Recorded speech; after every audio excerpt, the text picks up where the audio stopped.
Hello everyone, and welcome to episode 3 of Let's Play Dungeon of the Endless. This is a normal escape pod run on the very easy difficulty. So far, we haven't had too much trouble as far as progressing through the floors.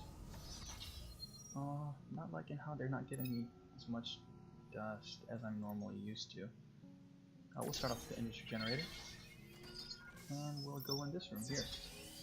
Nice. Okay, dust. And an item. Photon decelerator. What does that do? Excuse me. Alright. A photon decelerator. A photon decelerator. They only see where you were, not where you are. It upgrades your speed. I may actually give this to Misha, simply because... do I want him to? Yeah, I'll do that. Scamper. It also unlocks a passive skill called Scamper. The monsters don't slow down the hero. Nice. And kitchen gloves I'll give to Gork.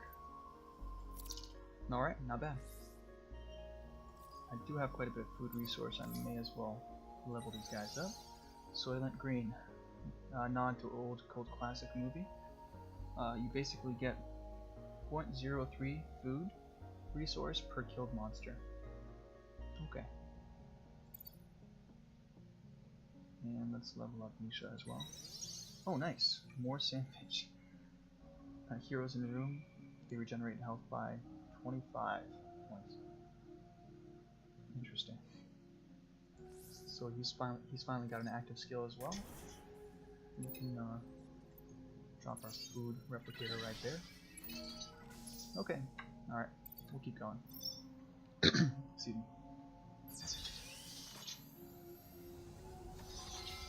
Okay, more dust. I am a big fan of, and a free item, which I am all about. A hipster scarf. How does this hipster scarf do? Unlocks me first. Wear this if you want them to hit you first. Very interesting. Oh, I suppose I can see the usefulness of this item. If you've got a tanky character that you want that has a lot of defense and you want them to take the brunt of all damage, or if you want enemies to focus on them, then I guess you can give them the scarf. It'll give them a little defensive boost, and on top of that, monsters attack them first. So that way your squishier characters like Sarah Numes aren't should have built a science reader first. Hi, retrospect. That should be a skill. Oh, Dell. Alright. I gotta admit, this place is even weirder than Austin. And you know, I'll recruit Dale, because I think he does have an operate skill. Just don't think he has, and he can repair items. He's a pretty balanced character. He uses spears, which are melee weapons. Guess I can level him up. Quale, not noticed by monsters except for the crystal. Let's level him up one more time, and finally, at level 4, he unlocks the operate skill. Now, the operate skill is very handy in that it basically takes the character's wit attribute, divides that by 2, and adds it to the production value of whatever major room or major module you happen to stand next to. It takes 1 turn to activate, so say I want more science resource. Okay, you'll notice that there's a gray gear on top of his head, and that gray gear turns green, and you'll notice that the value for that for my science. Oh no, God, okay, just gotta leave them in that room. Deselect them first. Self-sabotage is the biggest enemy in this game, so we'll leave them there. Whew, okay, here we go. And science 12. Okay, and we found a merchant as well. So you'll notice that green is going to start, that gear is turning and it flashes green, or pulses green. And instead of making our standard 6, we now have 12 per turn, which is awesome. And we have a merchant, which is also awesome. Let's talk to him. So whenever you bump into a merchant, the currency they use can be any one of your 4 different resources. In this case, it's food, and we can get nano bros, which give you HP generate. These helpful microscopic creatures will repair your body and be the best wingman around, of course. An energy bar. This tiny bar is where microscopic being strength tell lies and start fights. The device taps into their life energy and transmits it to the wearer. That's interesting. A literal bar. A drugomatic, which is pretty handy. A health aid for the forgetful. This wristband tests vital signs and injects appropriate pharmaceuticals. And mil-spec bracelets. Defense and attack power boost. Intended as ornaments, these gaudy Kitsu bracers are essentially indestructible. The only ones that I would really, honestly, be interested in is this energy bar because it gives you an operate skill, and Nano Bros and Drugomatic, those seem like they would be pretty handy for characters that encounter or they engage in a lot of combat. I might just get... oh, I don't have enough. I'll just wait. I'm not comfortable with how low my food resource is actually, so I'll just... or my industry resource, man. I'm hurting. Okay, we'll just continue onwards. We can always double back. Excuse me. And dust. And it's a self-powered room, I think. It is a self-powered room. Is it? Can't tell. It's not. I lied. I don't think we've bumped into any self-powered rooms yet, which is a little unusual. There's these rooms that have a little light blue floating cloud of electricity, and that room is basically perpetually powered. You don't need to spend dust to power that room because, you know, whatever's in that room is powered for free, which is awesome. We can continue forward. And more dust. And hydras. Those suck. And engage in combat. There it is. I don't have enough dust, so I'm going to leave a character behind here. Oh, nice, and I think these two rooms connect. That's important to know later on. I'll advance with Misha. Jet end. Hopefully some dust? Yes, alright. And not much else. In that case, I will move this little guy forward. Alright, and we finally found our artifact crystal so we can research more stuff. This dungeon's set up pretty interestingly. I mean, I've never really had a dungeon or a floor layout like this. Oh, okay, we're gonna retreat back here because we do have one wave incoming. I'll drop a Neuro Stun module to kind of slow down our enemies, and 2 prisoner prods to soften them up for our heroes.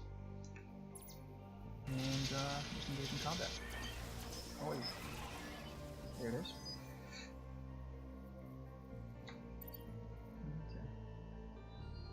Don't have too much dust, unfortunately. Let's see what we can research. We do have a decent amount of science resource. Tell you what, I'll just start with a tactical. I'll research the tactical HUD, simply because I just want to get it out of the rotation. And more dust. All right, boom. No waves. And we found the exit. That's interesting. Very interesting. Okay, I'll just go here. Okay. Okay, so we found a stealth crystal. This is another unique, randomly generated structure in the dungeon.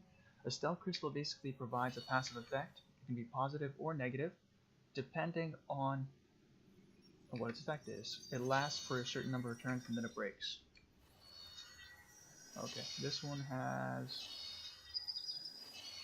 heroes, so they get an 80% increase in attack power, but a 30% speed cut, which I think is pretty decent.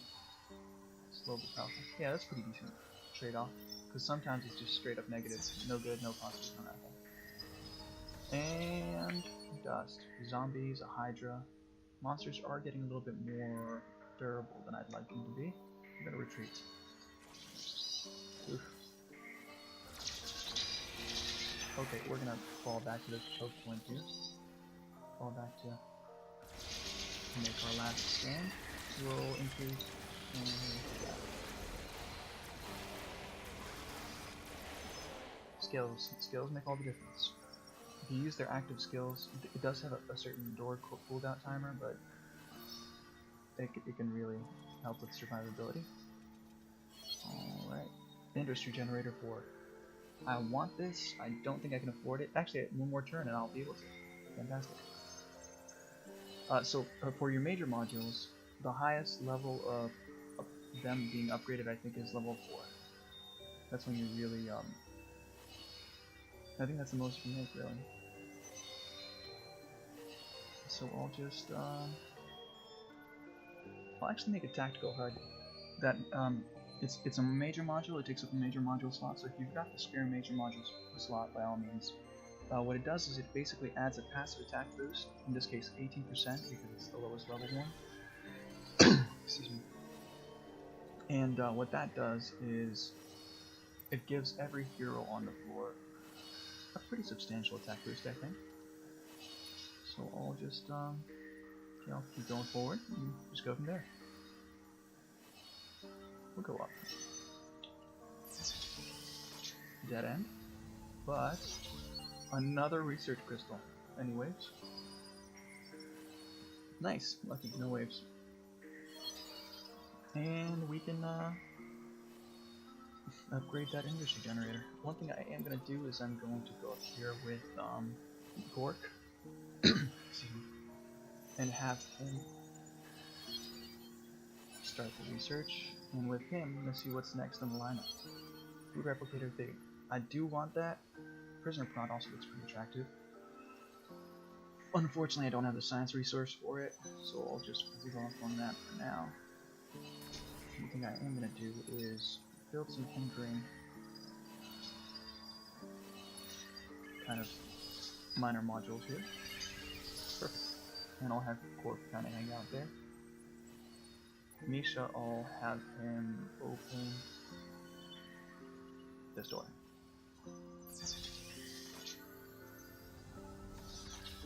Okay, zombies, a Hydra, and those little guys that attack major modules, if I'm not mistaken. I'm gonna have Misha retreat. Oh, more monsters spawning. Oh, monsters spawning everywhere. How many waves is that? Actually, it looks like a lot, but I don't think it's that much. The other reason why it looks like a lot is simply because of the, boy, yeah, Misha's health is getting a little bit lower than I'd like it to. Okay, that's over. We will close off that. And there. And we've got one more turn of the slow but powerful effect, which will be interesting. Let me see if I can... do I want to wait several turns? Or do I want this prisoner prod? Excuse me.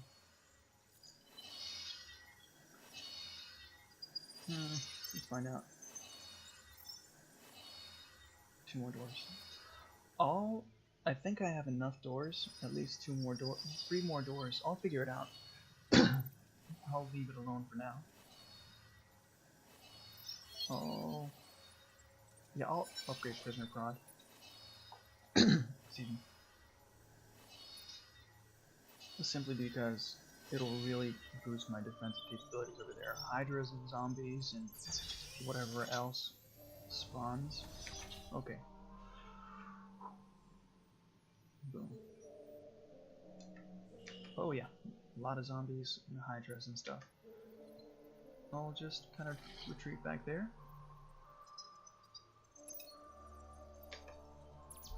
And prisoner prods.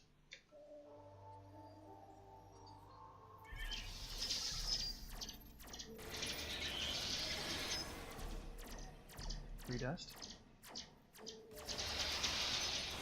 More free dust.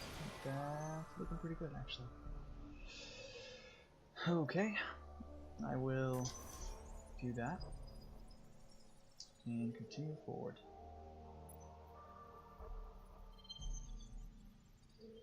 Let's actually can't build anything else. A neuro stun. Yeah, we'll do a neuro stun and prisoner prods as well, because they're cheap and affordable. And Gork will guard this area. and we'll go from there. That's a dead end.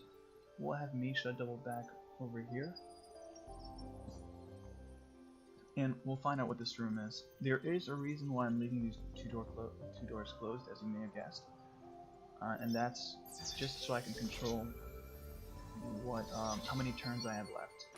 Okay, so industry generator's up. Use chitin. Let's pause for a second. So we found an item. There's also certain grades of or quality for that particular item. If you notice, there's different backgrounds to items. I believe there's green. There's colorless, which is the plain standard item.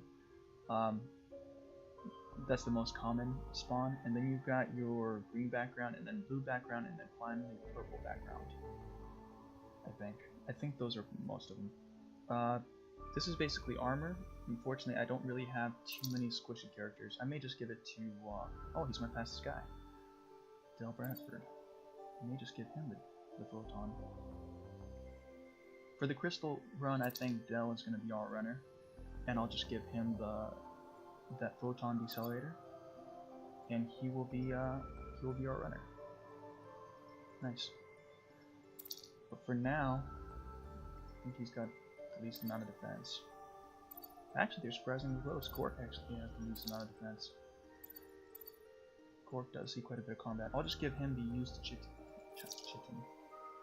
Alright, sounds good. Oh yeah, I'll read the description. This was part of a large insectoid creature. If you scrape out the remaining bits, it should work well as armor. Or it should work well. Alright, sounds good. Let's unpause the game and continue forth. Well, Misha will be our point man.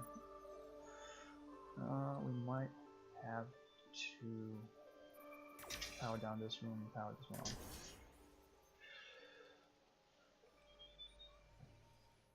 Oh nuts, I just realized something. We've actually only got 2 doors left in this dungeon.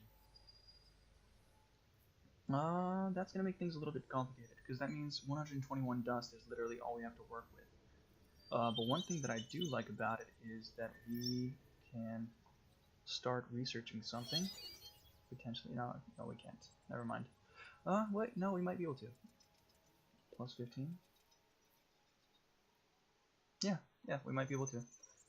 All I gotta do is just open a door, pray to God that no monsters spawn, and go from there. Okay, prisoner prod upgrade. Any waves? No waves, even better. So all have. Alright. I might actually, if I have enough resources left over after trying to upgrade the science creator, I just might be able to upgrade 2 items at once. Unfortunately, I don't, which sucks. Well, oof. No worries, it's always nice to know what's next. Alright, we'll grab these guys. You can technically, actually, we'll leave them there one last turn. Okay, so science creator is up. Any waves? And that's the last door. So I'll select all my guys, get them over there. Gosh, Del's pretty much a sprinter compared to these 2 slow dudes. We'll pick up the crystal with Del. Oh, I should have paused and reallocated some power. Okay, here's what I'll do. Oh, okay, never mind. I can't. Okay. So you can't power up or power down rooms after you yeah, the moment you start after you pick up the crystal. Learn from me, learn from my mistakes. Once you pick up this crystal, you can't power up or power down rooms. You just gotta make a run for it. But my guys are doing a pretty decent job. And there we are. Fantastic.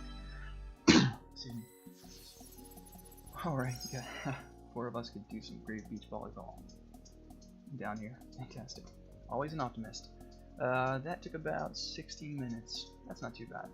Alright guys, if you hung out this long and watched this video, thank you very much. I really do appreciate the support, and I will see you guys in episode 4. Thank you.